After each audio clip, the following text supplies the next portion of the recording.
Hello guys. In the last video we spoke more on variables and how to use them, and now um we also spoke on the type of operator and how it's used. So basically in this video we're going to be talking about dynamic typing. So JavaScript is a dynamic type language, which means that unlike some other languages, you don't need to specify what data type or variable will contain number, strings, array, and all the like. So for example, if you declare a variable and you give it a value enclosed in quotes, the browser treats the variable as a string so long as it's in this code. Okay. The browser is very intelligent. So even if the value enclosed in quotes is just digits, it is still a string, not a number. So be careful.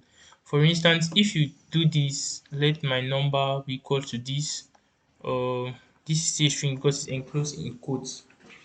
So now, for instance, here we said let programming be if let programming in school be true, we'll console the log this to actually get the type, then we'll get the type of for this.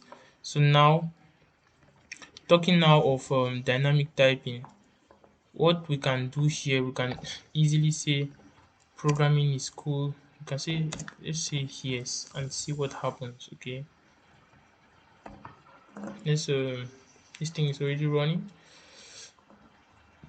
Oh, it's not running yet. Let's just close the server and run it again and see what our browser tells us. Okay, so it still gives us true. Okay, so now if this number, let's get this example. Say let my number be equals to this, and we're going to check the type of that particular number and see on our browser. Okay, let's check that out now. So this is still a string because it's in single quote. Okay, let's check it out here and see what we have. From time to time this happens, but now we're just that we have issues with the live server. Okay, so I'll just reload this again.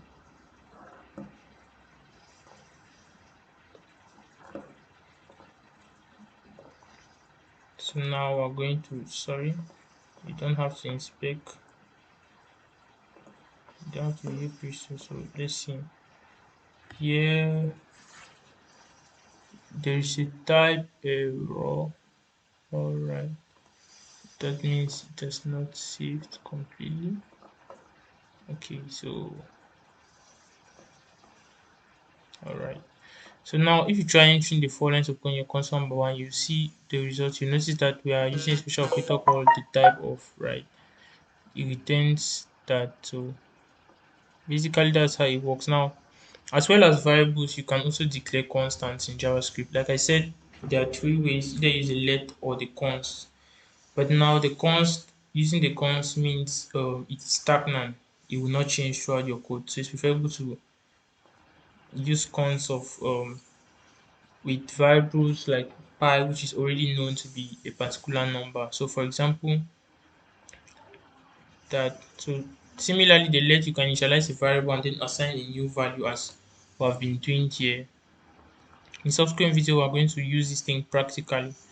So note that although a constant in JavaScript always name the same value, you can change the content of the value that it names. So it isn't an awful distinction for simple types like numbers or booleans. We have seen how to use numbers and booleans.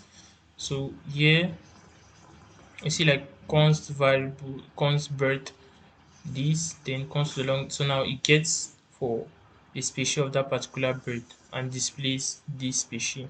So now you can always update or add or remove property of an object using const, because even though the content of the object has changed, the constant is still pointing the same object. Okay, right? So now in summary, when to use const and when to use let. If you can't do as much with const as you can do with let, why would you prefer to use it rather than let?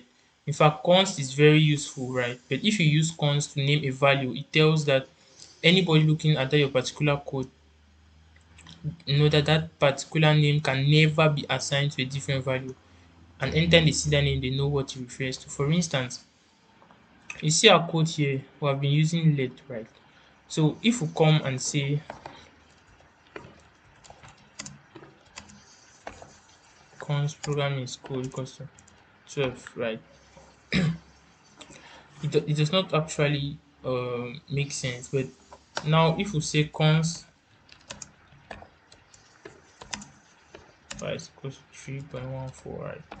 This makes sense because that's a standard value which cannot be changed, right? But now if we use this, we can change it to something else. So it's constant, but let now can vary. Okay, so it's very very important to use let throughout it. So use const when you can, and use let when you have to use let. That means if you can initialize a variable when you declare it, you don't need to reassign it later. You make it constant. Okay. So basically that's all about this. From the next video, we're going to get into operators, and we're going to see how to use the different type of operators ranging from arithmetic operator, logical operators, and so on and so forth. So thank you for watching this video. See you in the next video. Bye bye.